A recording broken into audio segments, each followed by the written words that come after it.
Bismillahirrahmanirrahim.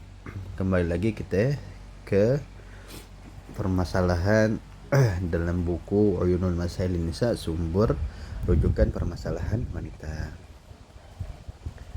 Kemarin kita bahas dia mengenai permasalahan pengertian haid. Udah paham deh yang namanya haid dan itu tadi kemarin. Dan juga sebenarnya ada ketentuan-ketentuan masalah darahnya haid. Nanti ada pembahasan sendiri itu, di antaranya nanti yang mesti tahu warna head ya. Nanti ada pembahasan mengenai warna head itu ada apa aja, ada merah, hitam, kuning, terus kotor-kotoran. Nanti ada pertanyaan tuh, flek gimana hukumnya flek, apakah flek itu termasuk ke darah head atau enggak gitu. Nah itu nanti ada pembahasan sendiri. Ada lagi nanti masanya head mudah ya. Dan ada sendiri lagi tuh, minimal orang keluar darah tuh 24 jam. Jadi 24 jam nonstop minimal tuh darah itu disebut head, 24 jam nonstop. Nah kadang kan ada yang enggak nonstop kan, ada yang terputus-putus dia keluar darah. Nah itu gimana? Nah itu nanti ada masanya, itu nanti ada pembahasan nih pelan-pelan. Yang penting kemarin kita udah paham masalah definisinya head, lalu usia minimalnya seorang wanita bisa dikatakan head. Nah sekarang kita lanjutin. Wanita dalam setiap bulan selalu mengalami head secara rutin sampai masa menopause. Oke. Namun tidak menutup kemungkinan terjadi head pada masa-masa usia senja.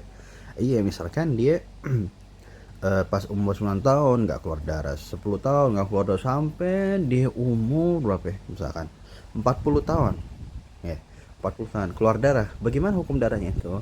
Hukum darah yang dia keluar 40 tahun bisa disebut dengan darah head gitu, karena tidak ada dalam hukum syariat, tidak ada dalam ilmu fikih membatasi, memaksimalkan usia wanita haid maksimalnya gitu. Contoh misalkan jikalau seandainya fikih mematokkan usia maksimal haid, misalkan usia maksimal haid taruhlah dia itu misalkan 60 tahun. Kok begini ya, usia maksimalnya misalkan 60 tahun. Nah maka konsekuensinya ketika mematokkan ilmu maksimal, berarti kalau misalkan ada wanita dia wanita dari umur 9 tahun sampai 10 tahun 20 tahun nggak head tuh, sampai umur 60 tahun dia baru keluar darah misalkan. Ini juga bakal jarang terjadi nih, nggak bakal terjadi misalkan.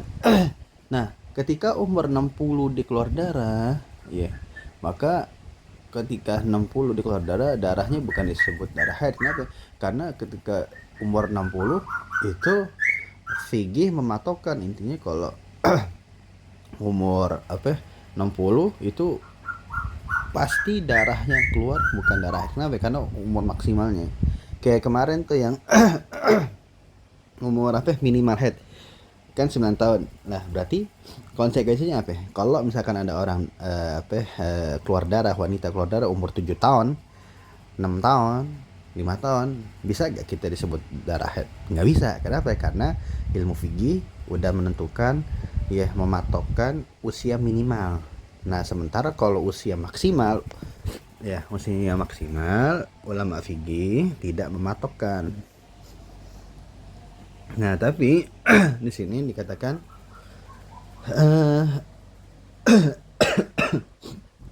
usia menopause itu bisa 62 di sini.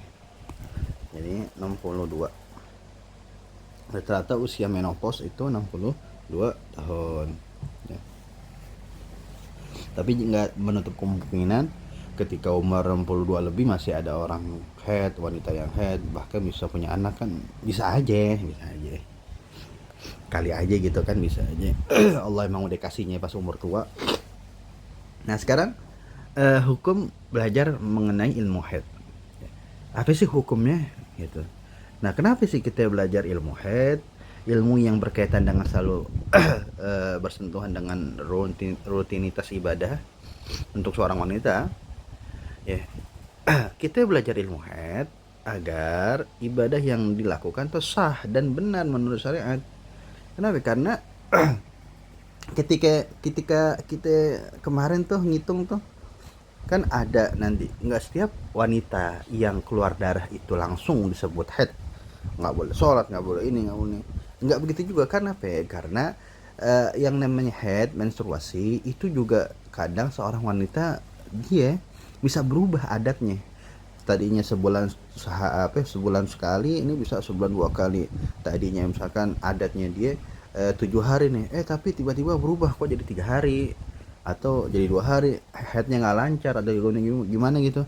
Nah itu ada hukumnya tuh, ada hukumnya. Karena head itu juga bisa dipengaruhi oleh dengan faktor psikologis, makanan, apalagi iya, stres tuh kan, itu ngaruh tuh bakal ke head lancar apa tidaknya. Nah, lalu di sini hukum mempelajarinya itu pertama ada yang namanya fardu ain. Bagi siapa ya? Wanita yang baligh. Ya. Fardu ain ya. Fardu ain itu artinya fardu pertama. Fardu ini artinya wajib. Ya. Fardu itu wajib. Sinonim tuh. Fardu sama wajib.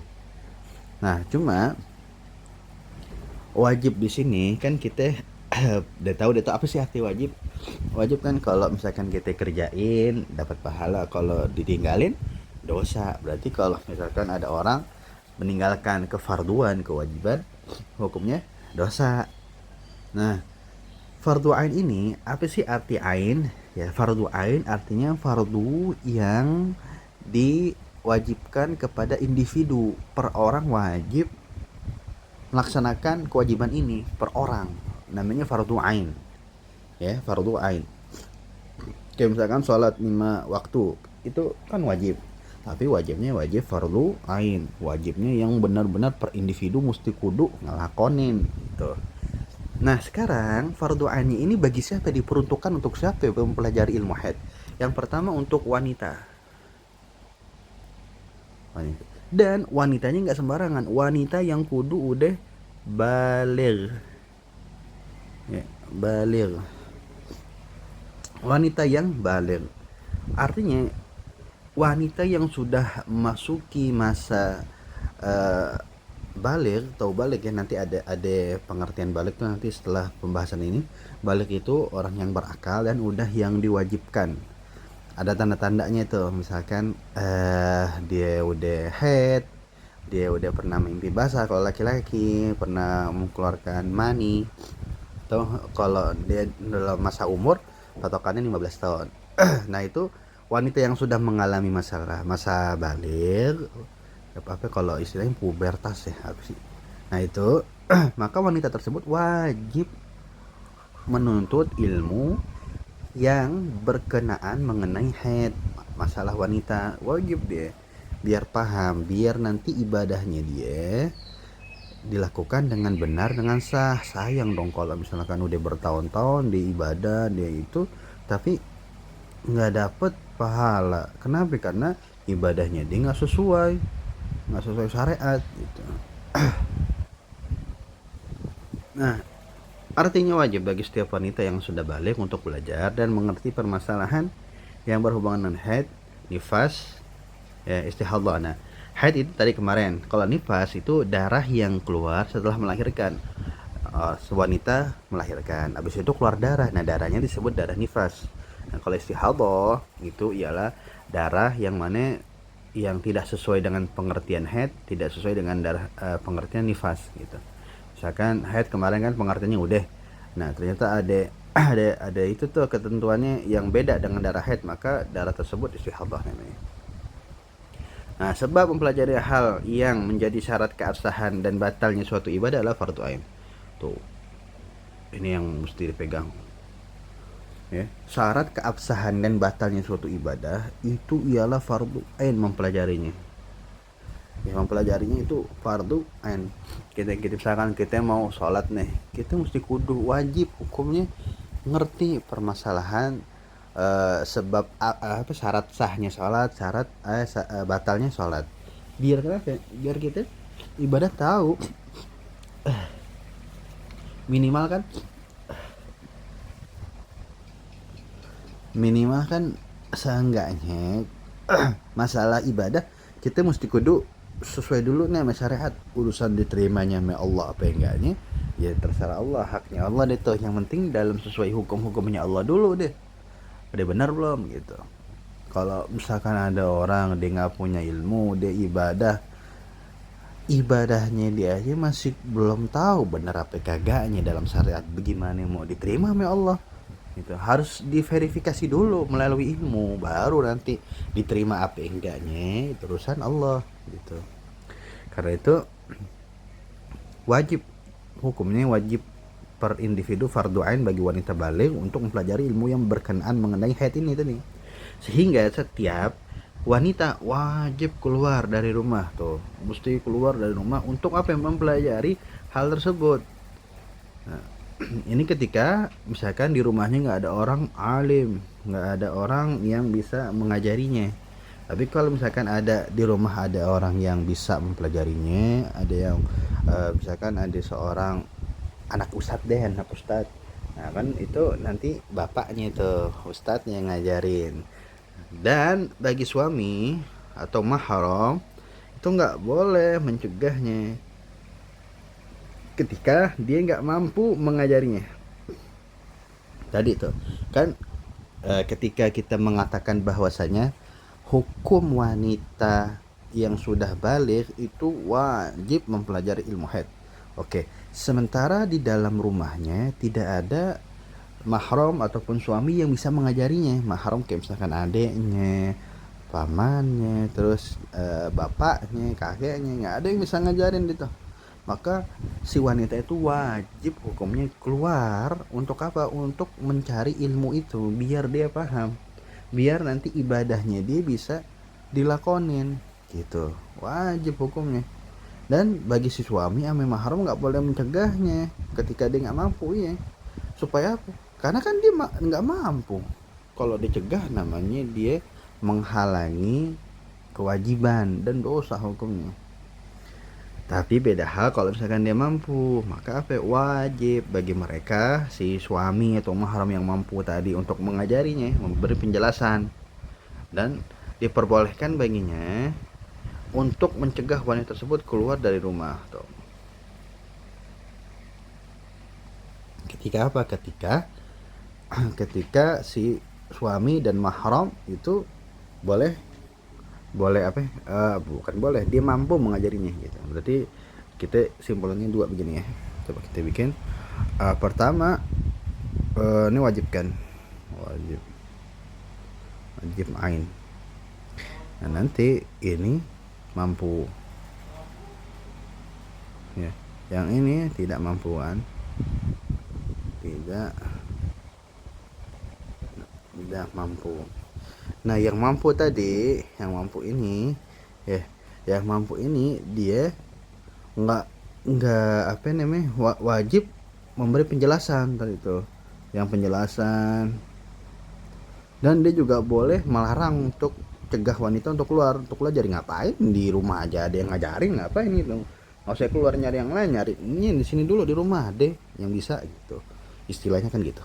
Nah, tapi kalau misalkan dia nggak mampu si suami, si mahramnya, adeknya, kakaknya, terus apa lagi pamannya, kakek, bapaknya, dia nggak mampu mengajarinya, maka jangan dicegah ya, jangan dicegah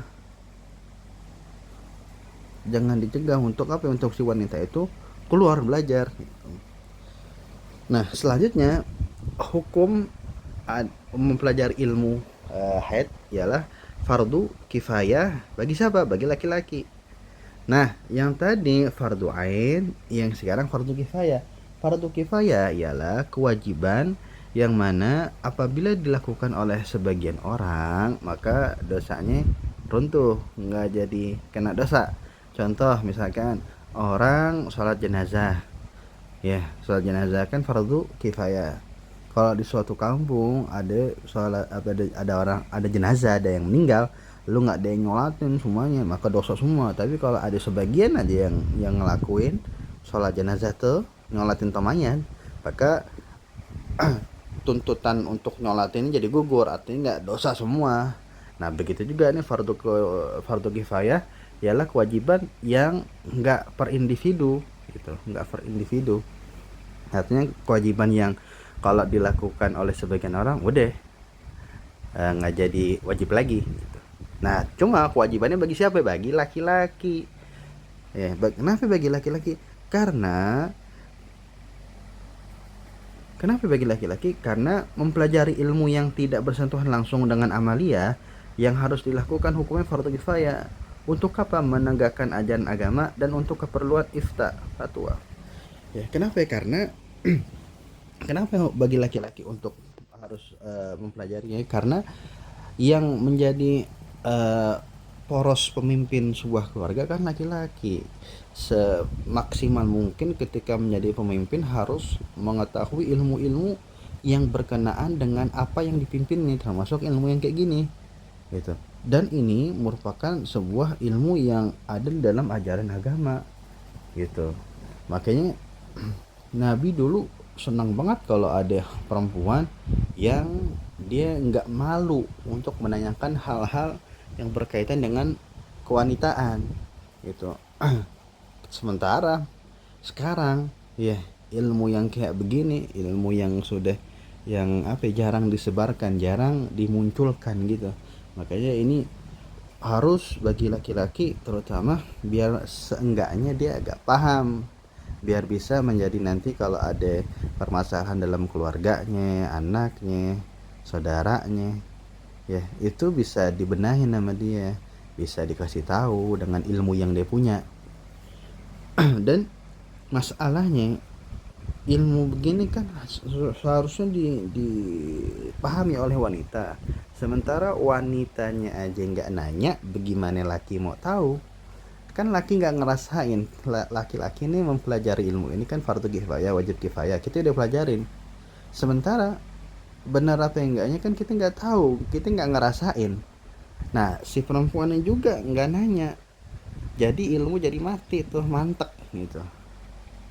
Makanya walhasil untuk mempelajari ilmu yang berkenaan mengenai haid dan ini bagi seorang laki-laki hukumnya apa? Fardu kifayah, wajib yang kalau misalkan dikerjakan oleh sebagian orang maka gugur. Misalkan dalam satu kampung nih ada orang yang seorang laki-laki paham mengenai ilmu-ilmu yang kayak begini, ilmu-ilmu haid, nifas, istihadah. Dia paham, ada satu orang udah cukup deh tuh, satu kampungnya itu nggak kena dosa. Tapi kalau di satu kampung dia nggak ada nggak ada nggak ada yang paham mengenai masalah ini, maka satu kampung tuh kena dosa. Terus yang perlu diperhatikan juga bagi orang tua. Nah sekarang nih, bagi orang tua wajib memerintahkan anaknya, baik laki-laki atau perempuan, untuk melaksanakan sholat ketika sudah berumur 7 tahun dan memukulnya. Ya, memukulnya kapan memukulnya sekiranya dengan pukulan yang biar dia jerak ya, itu pas umur berapa ya? Pas umur 10 tahun. Kan ada tuh hadis Nabi kan, muru awladakum bisolah ya, fa innahu abnu sab'in, pokoknya ada hadisnya di bawah nih, lupa mana ya, muru awladakum bisolah wa hum abna'u sab'in wadribuhum 'alaiha wa hum abna'u 'ashrin. Ya, kata Nabi perintahkanlah anak kalian sholat ketika mereka si anak itu umur 7 tahun, dan gebuk mereka tuh kalau dia ninggalin sholat dia ketika umur 10 tahun. Kafar nih gue bainahum finallah, jadi juga dipisah ranjang deh tuh, bedain ranjangnya. Nah dari hadis ini juga diambil hukum buat apa?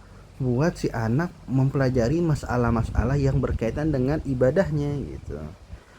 Kayak misalkan kalau bagi si perempuan nih, berarti ketika dia wajib wajib kudu perintahkan sholat, wajib juga kudu diperintahin untuk belajar ilmu yang berkenaan dengan ibadahnya di ilmu sholat, ilmu haid, ilmu nifas gitu. Jangan hanya perintahan sholat aja tapi dia nggak punya ilmu, nggak diperintahin ngaji, ya sama aja gitu, kesian. Nah di samping itu juga wajib melarang dari segala perbuatan yang diharamkan dan memberi pelajaran tentang yang diwajibkan baginya ketika sudah balik, termasuk apa ya? Permasalahan haid tadi, nifas sama istihadah ya. Ketika umur 7 tahun kan disuruh eh, sholat kan. Nah di situ juga diselipin deh tuh, nih makanya parenting nih, yang parenting islami gitu kan, diselipin dengan ilmu-ilmu yang berkenaan mengenai balik, ilmu yang nih kalau misalkan nanti ya keluar darah begini, nanti begini gitu. Nah, diselipin ilmu. Kalau dia nggak kalau dia nggak bisa, si ibunya nggak bisa, bapaknya nggak bisa, ngajiin ke orang yang bisa gitu, biar nanti ketika udah balik, nah maka tanggung jawab orang tua udah dianggap gugur dan beralih menjadi tanggung jawabnya itu anak ya. Karena kan udah dikasih tahu. Beda hal kalau misalkan nyuruh sholat tapi si bapak ini nggak nyuruh dia ngaji, nggak ngasih tahu bahwasanya nanti ada yang namanya head.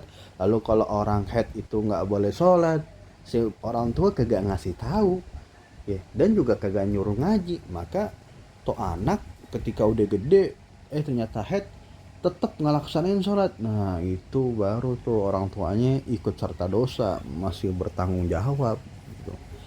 Mesti bertanggung jawab. Beda halnya kalau orang tuanya udah apa namanya, udah ngasih tahu, udah bilangin ya nih suruh ngaji lah sama dia nih biar lo paham ilmu agama. Nah udah disuruh ngaji, dia udah ngaji tuh, karena pas udah balik ternyata dia melakukan kesalahan, orang tua udah nggak ada ikut campur, itu tanggung jawabnya dia kan. Gue udah didik dia, udah gue suruh ngajiin dia gitu.